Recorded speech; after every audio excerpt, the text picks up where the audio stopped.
I will be exploring the film genre of romantic comedy by comparing how Eldar Ryaznov's 1976 Soviet film The Irony of Fate and its American adaptation About Fate, made by Marius Weisberg in 2022, are influenced by their socio-economic contexts. Both films are worth investigating, especially in relation to their cultural contexts. The Irony of Fate is a classic of Soviet romantic comedy, and About Fate is its American adaptation created in an entirely different culture and time.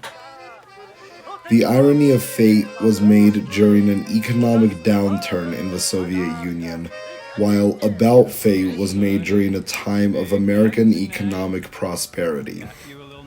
Though they share similar plot lines, the socio-economic contexts in which they were made deeply impact the director's meanings and intentions.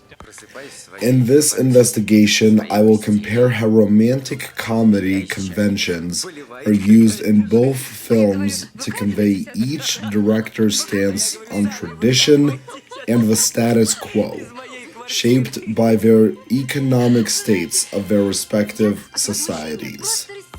The subgenre conventions I will analyze are the meet cute, when the love interests first meet.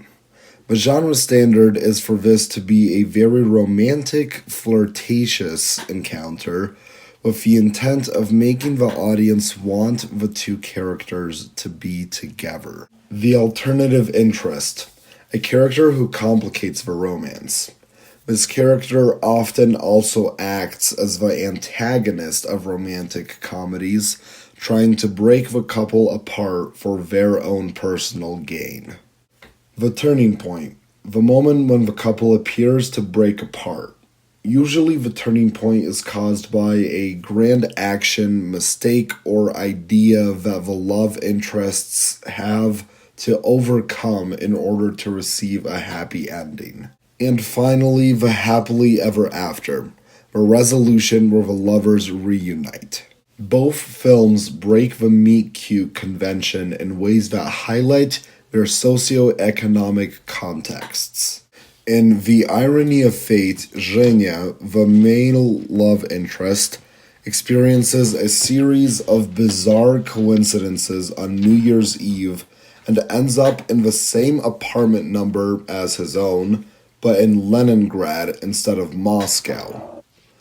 The film emphasizes the near-identical props in both apartments, cheap, standardized items reflective of a Soviet economy in 1976. When Nadia, the female love interest of the film, finds Zhenya in her bed, instead of flirtation, they argue, express disgust, and accuse each other of being criminals. This break in convention from the typical flirtatious and cute meet cute forces the audience to recognize how deeply the Soviet status quo, marked by monotony and poor living conditions, has shaped the characters' lives. About Fate breaks the meet cute convention similarly, but the socio-economic message is opposite. Griffin, the male love interest in the film, also ends up in an apartment with the same number, but in a different neighborhood. As he explores Margot, the female love interest's apartment, he notices their similarities and differences, especially the presence of uniquely chosen trinkets. The two-story set design reflects the wealth that both characters possess. When Margot finds Griffin in her bed, they scream and panic, again breaking the genre convention of the meet cute.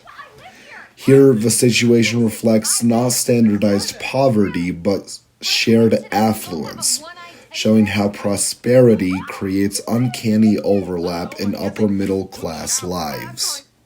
The alternative interest in both films reveals how each culture views tradition and the status quo. In The Irony of Fate, Nadia's boyfriend Ippolit is the alternative interest. He is a wealthy Soviet bureaucrat, a status symbol of the elite. He owns a car, wears a polished suit, and gifts Nadia expensive perfume, all luxuries in the Soviet Union. He symbolizes government authority and the acceptance of the status quo. The socioeconomic injustice of the time is clear. People like Hippolyte benefit from the system. His presence as the antagonist implies that upholding the Soviet status quo is a negative value. The turning point comes when Hippolyte tells the couple that their romance is doomed and that adventurism is foolish. This is crucial. The breakup is caused by a symbol of the status quo calling for stability and a return to normalcy. In About Fate, there are two alternative interests, Clementine and Kip. Both represent deviations from the status quo. Kip, Margot's boyfriend at the start of the film, is unconventional, obsessed with karate and spiritual ideas like nirvana and another life. The film characterizes Kip in a very negative light. Clementine, Griffin's girlfriend, actively rejects tradition. She scorns Griffin's family proposal custom at the Bennigan's restaurant and instead stages a fake proposal for Instagram. These characters, unlike Hippolyte, represent rebellion and rejection of the status quo and tradition. But they are still the antagonists, and this flips the message. In About Fate, tradition is good, and rejecting it, as Kip and Clementine do, is bad. This reflects a culture where economic stability encourages preservation of a current system.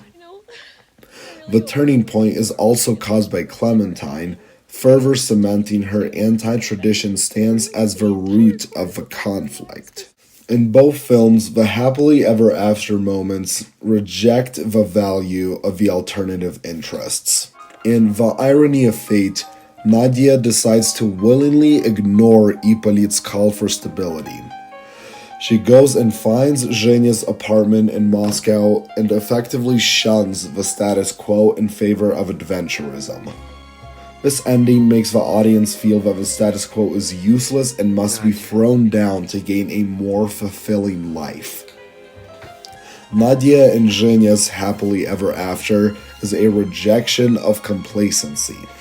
It rejects the monotony of Soviet life and instead champions unpredictability as a source of joy and meaning. In About Fate's happily ever after, the love interests accidentally bump into each other at Bennigan's, a place of important family and romantic tradition for Griffin.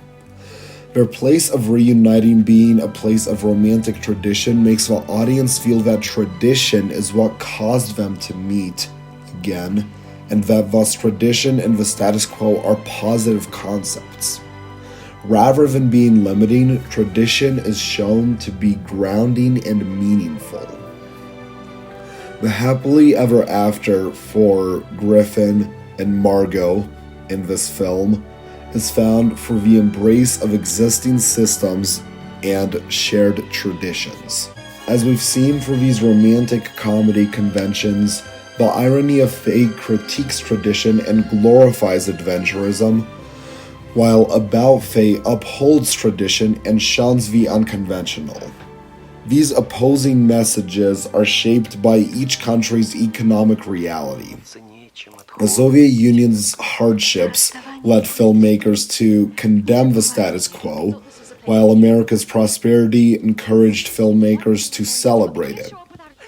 That two nearly identical plot lines can express such radically different values is a testament to the power of socioeconomic context in film.